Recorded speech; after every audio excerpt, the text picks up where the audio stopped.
Okay, hello and welcome to the American Journal of Sexuality Education lecture series.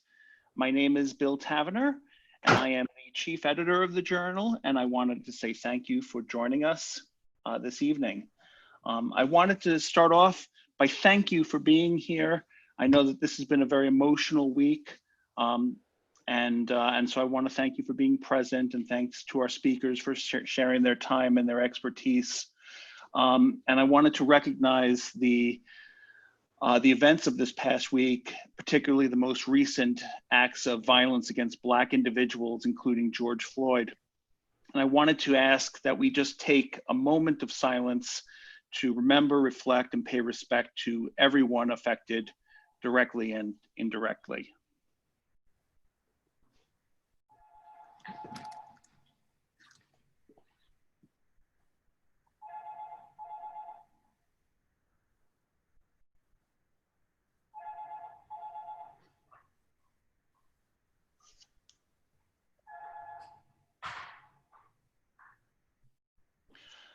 I am pleased to introduce our guest speakers this evening, Dalychia Saah and Susan Stiritz.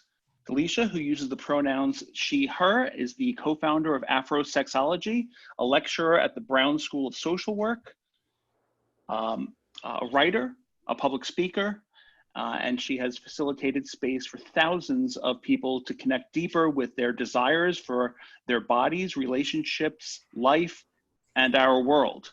She has keynoted conferences for AASECT, Esther Perel, and her work and words have been featured in HuffPost, Teen Vogue, Glamour Magazine, Playboy Magazine, and others.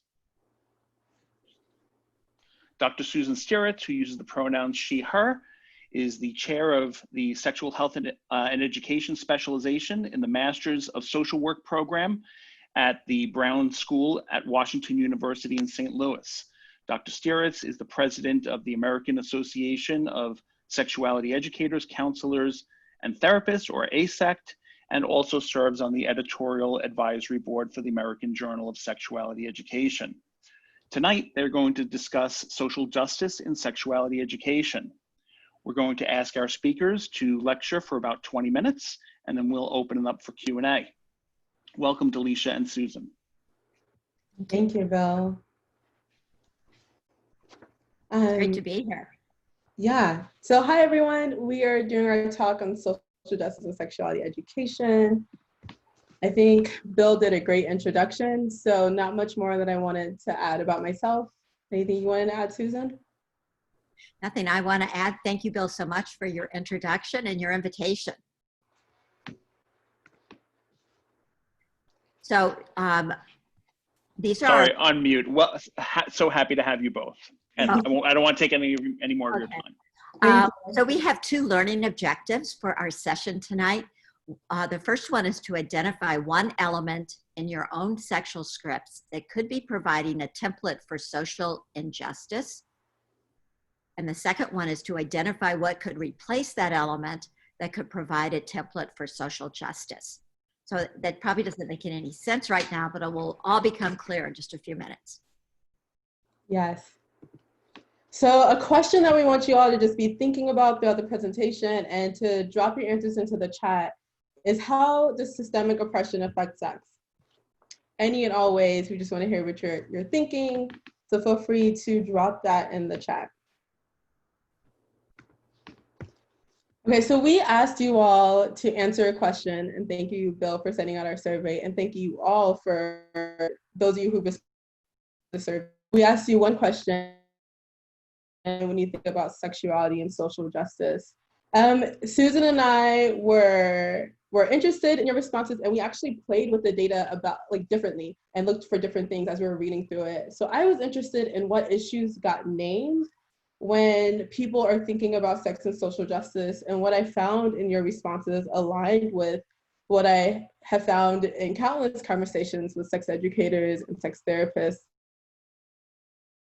sex researchers, and content warning, because I am going to name acts of violence. But often when I ask people what they're thinking when it comes to sex and social justice, people name topics like abortion access, rape and sexual assault, gender equality, human trafficking, sexual health.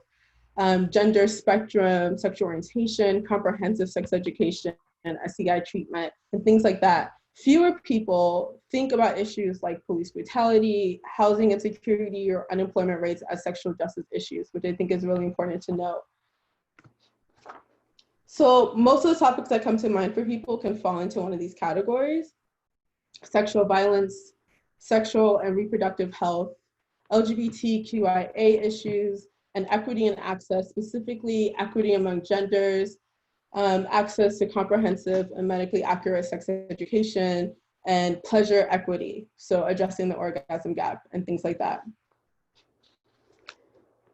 I want to point out that even the ways that we have these conversations around these topics are oftentimes lacking a social justice framework and are incomplete and not intersectional enough. So we'll talk about sexual violence, but we often and very rarely do we ever name how prevalent sexual violence is in prisons, for example. That sexual violence in prisons is so common that we joke about prison rape and we say things like, "Don't drop the soap," is a common thing that I hear often. We talk about sexual and reproductive health, but often don't acknowledge that we have gynecology, birth control, contraceptives, STI treatments because of exploitation and mutilation and jeopardizing the lives of Black and Brown communities. And if you don't know what I'm talking about, research it and get a history lesson. That is really important.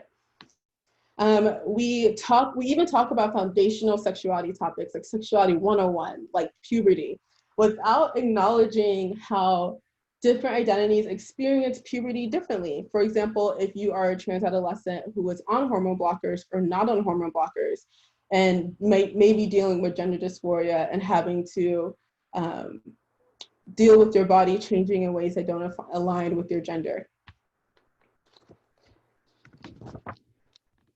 Sex is always connected to social justice because we cannot talk about sex and ignore the body. Like, we're not talking about math, we're not talking about things or just that requires our brain thinking. We're talking about sex, and so we're talking about the body. And these bodies are racialized, they're gendered, they're colonized, they're classified by sexual orientation, by age, by ability, by size, and so many other identities. Bodies that have to experience the daily acts of marginalization and oppression. Bodies that don't only have to think about what it means to be sexual in their body, but also what it means to deal with police in their body, to walk down the street in their body. As sexuality educators, it is important for us to understand that experiences of injustice impact sexuality, and recognizing that for some of us, there isn't a conversation about sexuality that is not impacted by our marginalized identities. And that this means that whether we are having conversations about consent, sexual health, masturbation, healthy relationships, we are also talking about oppressive conditions that in our world that either support or suppress body agency. I also want sex educators to know that with the social justice framework, we can teach sexuality skills as social justice skills. I tell folks all the time that I do want them to have a healthy and pleasurable sex life, but that the conversations we're having, the information we're learning, the skills that we're practicing are about so much more than just sex. That as we're talking about things like consent, pleasure, communication, negotiation, boundaries, healthy relationships, we are talking about all relationships, including their relationship to themselves, sexual romantic relationships, relationships in their family, with their friends, work relationships, and including our relationship to our government. So that as we're teaching sexuality skills, they can inform us on how to build a more healthy, just, and pleasurable relationship and a more healthy, just, and pleasurable world. So for example, when I'm teaching about consent, I apply a social justice lens to it. And I'm just talking about consent in romantic and sexual experiences, but I step back and name and acknowledge that we don't live in a consent-based culture, right? We talk about how Indigenous people did not consent to being colonized, Africans did not consent to enslavement, and that's the foundation of our country. We expand the conversation to explore how consent may have been violated in our families, right? And how we may have been coerced to kiss or to hug someone that we don't want to, or how consent is played out in our friendships, and how we might have friendships where people are repeatedly doing things and calling us things that we have asked them to stop doing that they know we don't like. Or how in our work relationships that our bosses can push against our boundaries and expect us to constantly take on more and more and more free labor and things that are outside of our job description. We allow people to understand how consent violations, coercion, boundary crossing, their no's being ignored, have been violated and normalized all throughout their lives.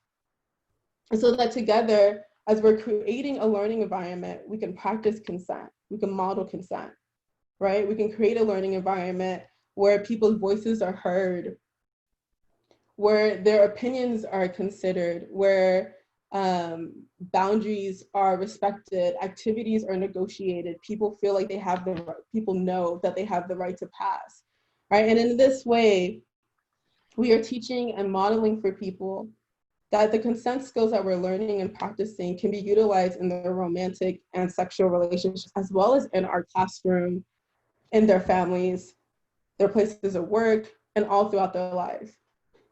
I also teach a lot about pleasure. And when I talk about pleasure, I connect it to liberation, right? So I talk about the ways that we have been conditioned to deny and dismiss our desires, whether we're talking about our romantic and sexual desires, or our life goals, dreams, and desires, or our desire for the justice that we deserve. Sorry. And when I'm asking and guiding people to imagine what living their most pleasurable life looks like, I also ask them to imagine what a liberated world feels like, right? And so together we can explore and talk about and understand how we don't want relationships or a world that feel abusive and coercive and fear-based, and that we do want relationships and a world that feels caring, affirming, supportive, pleasure-based. And so as we are learning pleasure skills, to become better able to identify and communicate our needs, we're also feeling empowered to build relationships and a world that can support, honor, and meet those needs. So those are just a few examples of ways that I apply a social justice framework to my work to make sure that sex education is being intersectional and thinking about different experiences and teaching people how the skills that we're talking about apply outside of their sex life. And so I want to acknowledge that I only had 10 minutes, so this is not the end of the conversation. It's really the beginning. And I want to end with an invitation to you all to reflect on your own sexuality work and practice, and to think about what topics and skills you work with, and examine which identities or narratives are not included in those conversations. And then do some personal education so that you are better equipped to provide sex education that is thinking about oppression and marginalization and the different experiences that are present in your room and in our lives. And then I also want you to recognize and teach how sexuality skills can help us build healthy and just relationships, as well as a healthy and just world, and to help people to know that the skills that they are learning are skills that they can apply all throughout their lives. So that's my time. Susan and I are taking questions at the end, but I definitely want to encourage you all open it for you all to drop your questions into the chat so that we can, get started when it comes time for the Q&A. Thank you. Thank you, Dalychia. How do I get on here? I don't even see myself. Can people see me? Yes. We can see you. Oh, okay. I can't see myself. So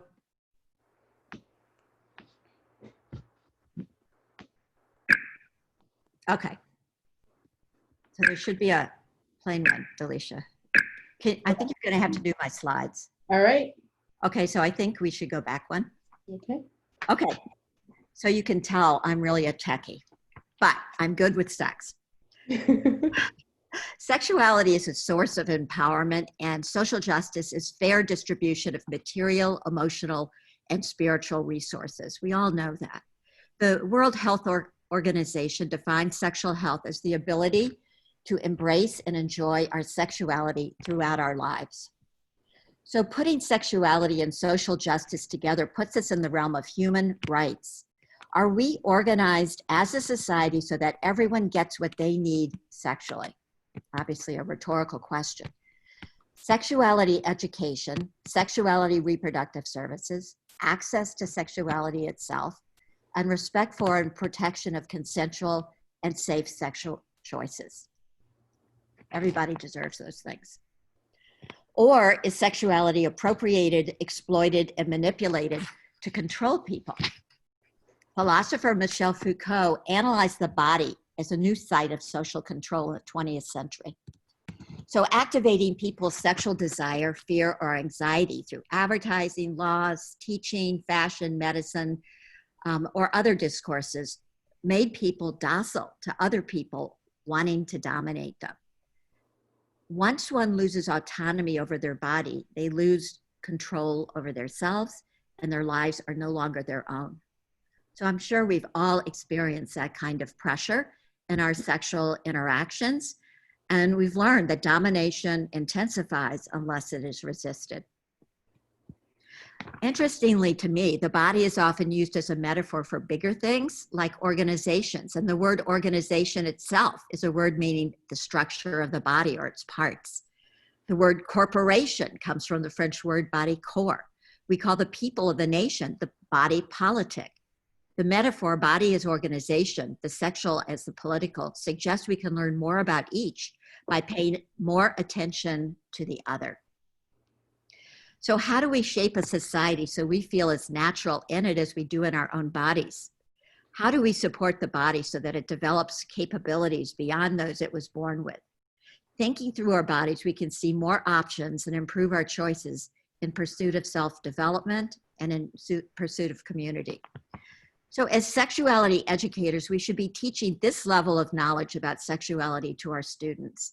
You know, how sexuality is used as kind of a Trojan horse to get us to internalize things that society wants us to internalize. Sexuality is a template for how we relate to all other realms of life. When sexuality contains oppressive messages and I accept them as normal and interact in the world in accordance with them, I reproduce the oppression. Oppression spreads as an accepted but unacceptable cultural script. All right. Can you turn my slide? Yeah. Patriarchy, teaching a woman to accept her role and value in society. Being on the bottom, having less sexual pleasure, prepares her to accept lower salaries and other disadvantages. To self-actualize, Audre Lorde says we should use the fullness of the erotic to measure the value of our choices. Does my job fill me up like my erotic experiences do? Well, if they don't, I should get another one that allows me to connect better with my passion in life and that supports me in seeking the life that I feel I was born to live. Measuring everything with a sexual erotic measuring cup makes us feel sure of our decisions, more in control of our lives. Gut decisions need to be taken seriously. Our bodies convince us of what they know if we listen. In reading responses to our survey, I read differently than Dalychia. I looked to see how much change you wanted, not the topics. So we can go to the next slide, I think. Oh, okay.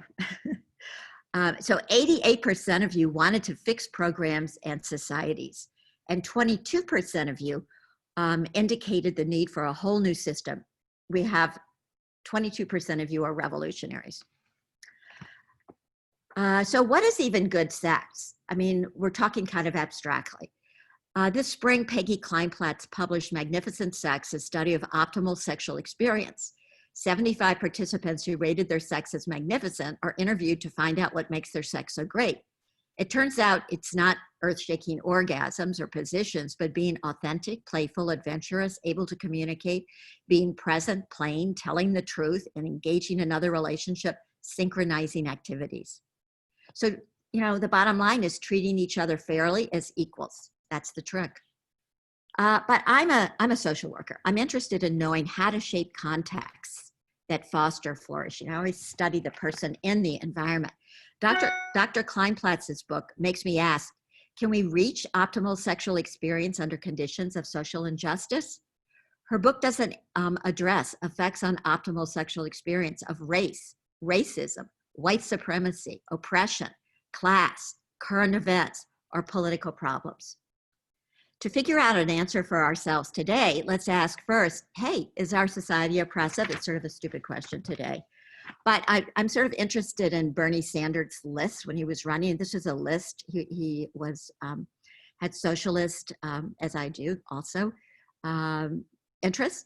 And so he listed extreme levels of poverty and social inequality, highest child poverty rates in the developed world, millions forced to work multiple jobs to survive, a quarter of all Americans have no or inadequate health insurance, 500,000 Americans are homeless on any given night, Black people are incarcerated at 5 times the rate of white people. Wealth is concentrated at the top. 1% owns more wealth than the bottom 90%. These are just a fraction of the facts that attest to the role of domination and oppression in American capitalistic society.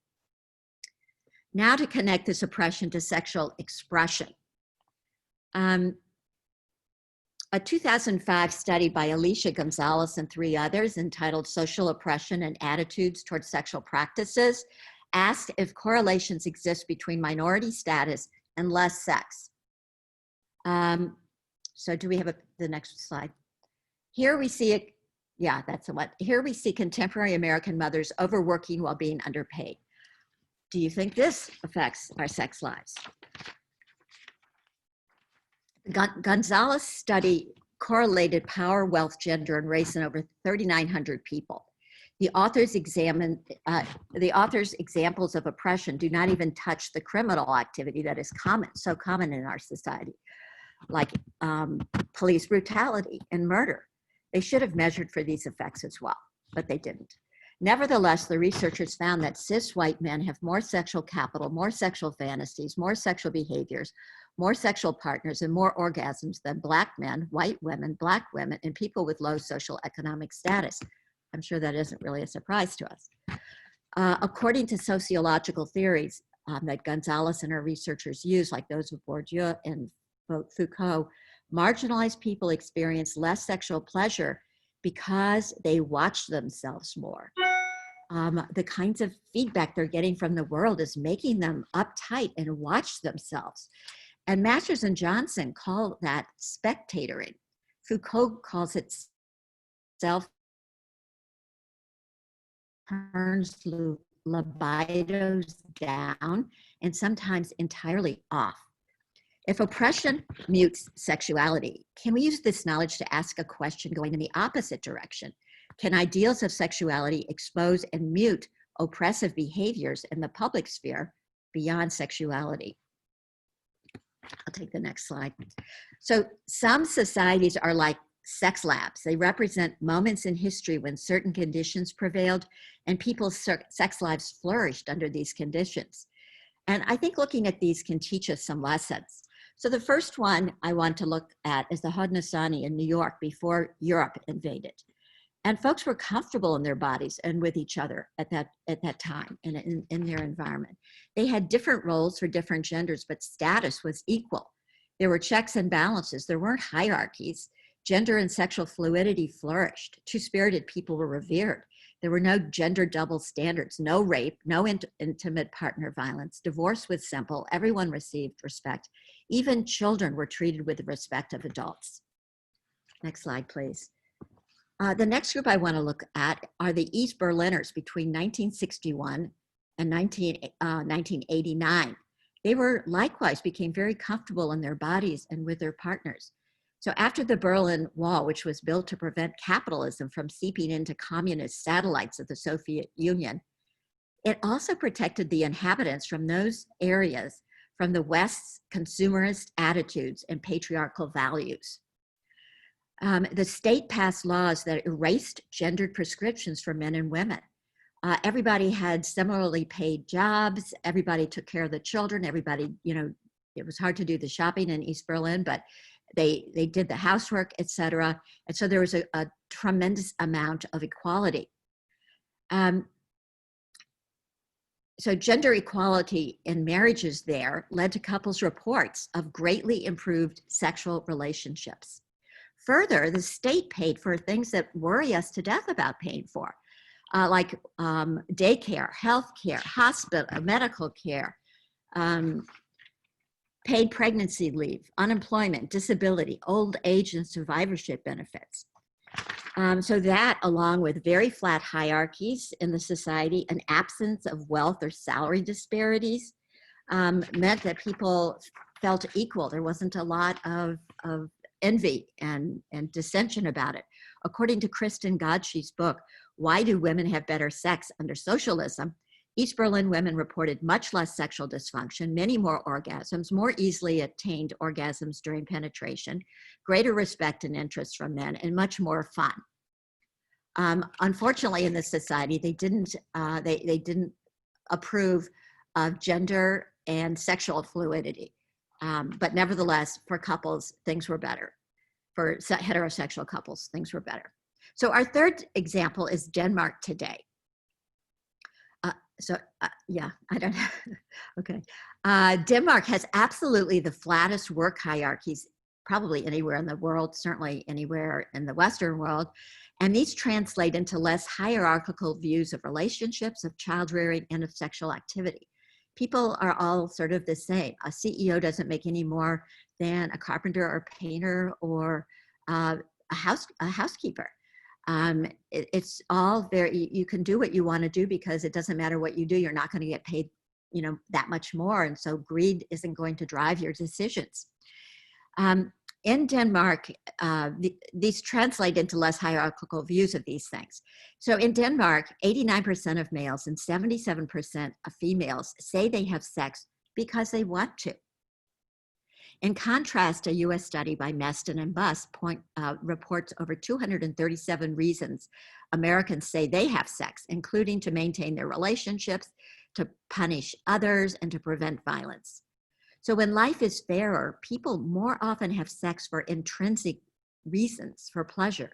Under advanced capitalism, instrumental reasons are given for having sex. So I would like to read this passage now. A part of it. So this is a passage from Sonia Renee Taylor, and it expresses what I think of where we are now and where we can go. And she says, we will not go back to normal. Normal never was. Our pre-corona existence was not normal, other than we normalize greed, inequity, exhaustion, depletion, extraction, disconnection, confusion, or lack. We should not long to return, my friends. We are being given the opportunity to stitch a new garment, one that fits all of humanity and nature. What we have been forced to leave behind, we needed to leave behind. What is getting us through is what we will need to take forward. All the rest is up to us. So in conclusion, I'd like to give you some homework. And the first thing is, it's homework on your sexual scripts. The first thing is to think of an element in your sexual script that coerces or displeases you. Second thing is to trace what it correlates with in your life outside of sex, so just in your social life. Then confront and change the sexual script and see if that facilitates change in the corresponding social script in the direction of more consent or pleasure. Number 4, let us know the results. Sexuality is social justice and injustice, so it's a battle. Thank you. Hey. I'm going to stop sharing my screen because I realized I was not able to read the chat as I was sharing. Oh, thank you. I think I can. So, yeah. Let's do questions. Yeah. I'm going to try to look at the chat, but if somebody wants to unmute themselves, I don't know how you do this, Bill. Somebody wants to unmute themselves and just kind of ask. Yeah, that would be great. There's a couple of things in the chat that I'm happy to lift up, but if folks want to come off first, really, thank you. That was fabulous. And the one thing I'll say about the chat that I was monitoring is lots and lots of comments saying this is amazing, repeated in many different ways. So thank you. But does anyone want to come off mute to ask a question before I moderate a little bit of what's going on in the chat? I can come off mute to ask my question. This is Anne, and my question was, I'm going to scroll back. This is how lazy I am, scrolling back. Can either of you speak on modeling consent while negotiating learning environments like public schools that demand compliance through oppression and hierarchical domination under the guise of, quote, classroom management? Yeah. Well, let's just say we teach in higher ed to avoid those kind of issues. So I'm sorry, we're not much help there. But I will offer, like, Paulo Freire's teaching or pedagogy of the oppressed and Bell Hook's teaching to transgress have been really formative in how I structure my classroom. So even when there are hierarchies and limitations, and even though we teach in higher ed, I will say that a lot of academics run their classroom as if they are dictators, and like what they say goes, and it's the end of the conversation. And so for me, it's how do I set up my classroom to where we create, on the first day, we get to know each other, we create group norms, we talk about power dynamics and we name it in the room, we talk about the syllabus, we talk about the activities, sometimes we negotiate what the assignments are going to be. I give my students responsibility to where they are also facilitating classroom discussion, that they get assigned a class. And usually, I mean, Susan and I both do this.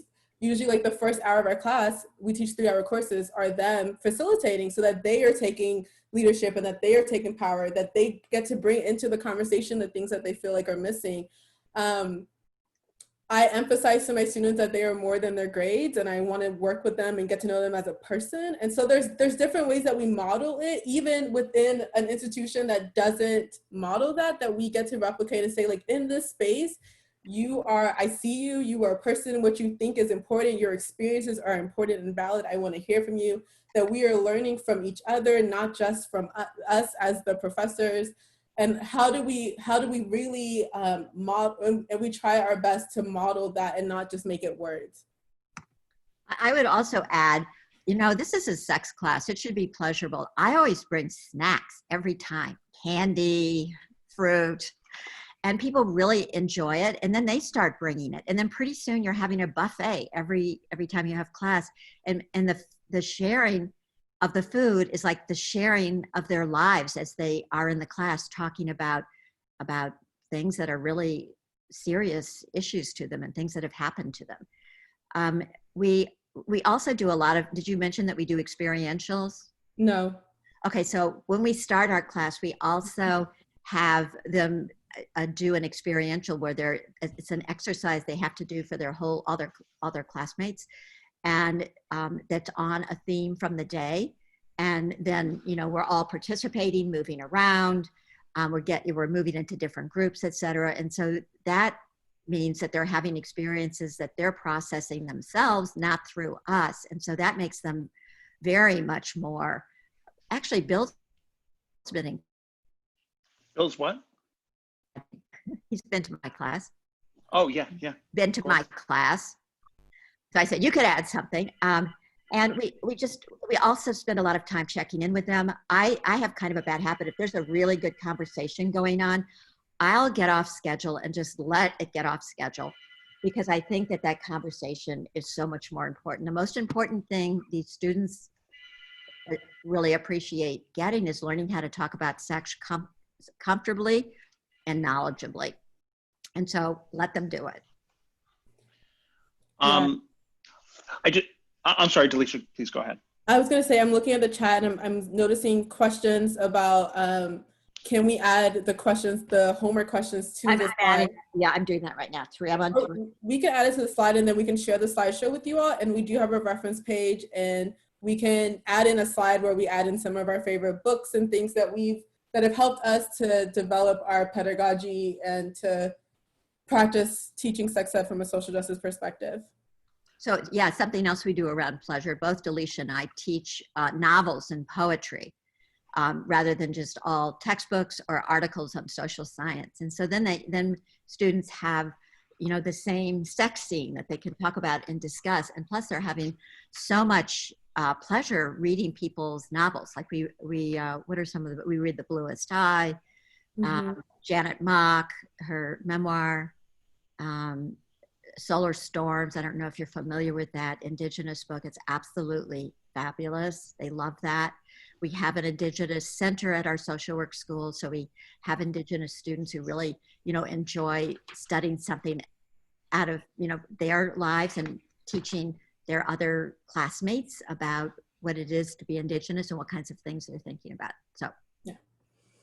I just want to interject, if I may, for a moment. We're going to try to have a hard stop. We're already over time, but a lot of people are still engaged, and people self-care. If you need to get off, I don't think anybody's going to be offended.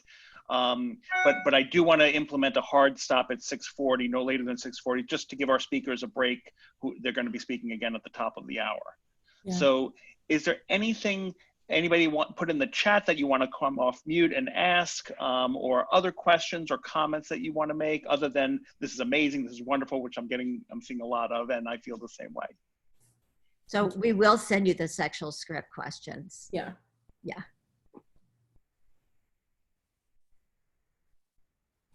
Any other question?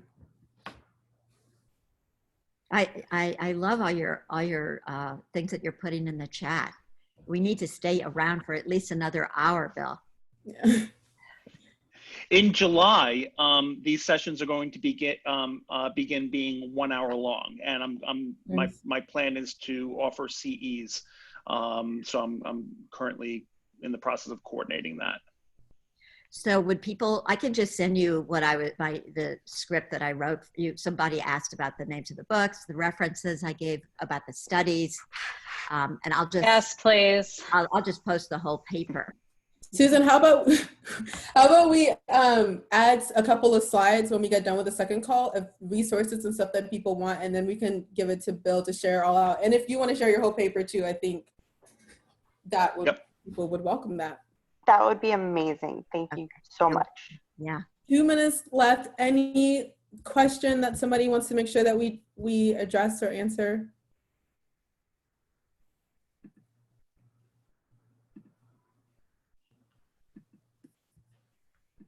And I would say one more thing, though. We do get a lot of pushback from our colleagues. Not everybody thinks sex is the best way to teach social justice. And they get sort of jealous that we have so much more fun teaching it that way. I mean, I don't know if you really call it fun, but it's so engaging, and students are so engaged. But that's like any school where your colleagues are thinking, how did you get into this business? One more note earlier from the chat. There were a few people who were recommending the book Pleasure Activism, so I just wanted to lift that. Any closing thoughts that you want to add? So I'm seeing this last question about how do we work with younger people. So I work with college students through my university, whatever professorship, but through Afrosexology, we work with all age groups. And I think it's been really fun for me, especially when working with like 11-year-olds to like 17-year-olds, to create space where they're not shamed, where they don't feel like their questions are dumb or don't matter, or that a question is off topic. Like I think we really need to think about the way that adultism gets replicated in our classrooms, and how we tell young people that what they're asking, they're too young to be asking about that, or they don't even know about that yet. And so knowing that if somebody's asking a question, they deserve an answer.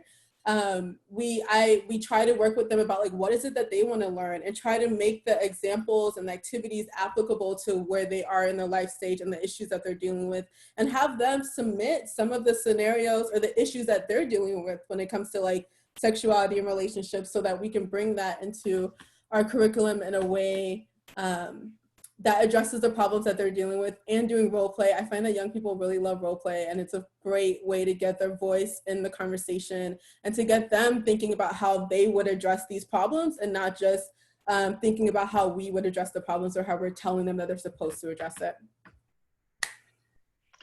Well, I want to say thank you both for this presentation, and thank you everybody for joining us this evening. We're going to continue this the series next week. Next week we're doing kind of a memorial where we're going to have Tanya Bass and Susie Wilson, Jean Levitan, and myself creating a forum to discuss some of the leaders in sexuality and sexuality education that we've lost in the last year or two. So just time to reflect on our colleagues who are no longer with us. So all of that information is on the sign up website, and thank you all again, and be well. Take care, everybody. Thank you, everyone. Bye, everybody.